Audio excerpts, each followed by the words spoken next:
യോജിപ്പിന്റെ സാധ്യതകൾ ഉപയോഗപ്പെടുത്തി സാമൂഹ്യ മാറ്റത്തിനായി പരിശ്രമിക്കണമെന്ന് ജമാഅത്തെ ഇസ്ലാമി കേരള അധ്യക്ഷൻ പി മുജീബ് റഹ്മാൻ.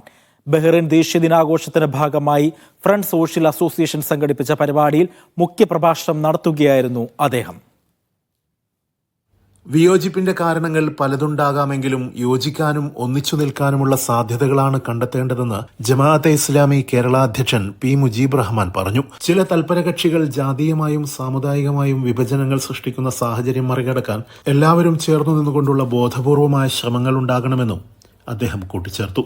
യോജിപ്പിന്റെ തലങ്ങൾ വിയോജിപ്പിന്റെ തലങ്ങളെക്കാൾ വിശാലമാണ് എന്ന വിദ്യാഭ്യാസം ഇനി ലഭിച്ചിട്ടില്ലെങ്കിൽ നമുക്ക് ലഭിക്കാൻ സമയമില്ല എന്നാണ് ഞാൻ പറയുക. അതുകൊണ്ട് വിയോജിപ്പിന്റെ തലങ്ങളിൽ നിന്നുകൊണ്ട് ശൈത്യത്തിന്റെ ആഘോഷം ഉയർത്തുന്നതിന് പകരം സിഞ്ചിലെ അൽ-അഹ്ലി ക്ലബ്ബിൽ ഫ്രണ്ട് സോഷ്യൽ അസോസിയേഷൻ സംഘടിപ്പിച്ച വിപുലമായ ദേശീയ ദിനാഘോഷ പരിപാടി ബഹ്റൈനിലെ പ്രവാസി സമൂഹത്തിന്റെ നാനാതുറകളിലുള്ളവരുടെ മികച്ച പങ്കാളിത്തത്തോടെയാണ് നടന്നത്.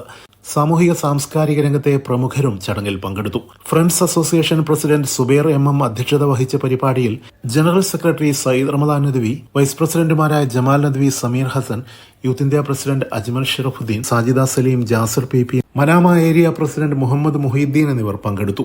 അബ്ദുൽ ഖയ്യൂം ഖുർആനിൽ നിന്ന് അവതരിപ്പിച്ചു. എം ഷാനവാസ് അവതാരകനായിരുന്നു. Siraj Pallikkara, media 1, Bahrain.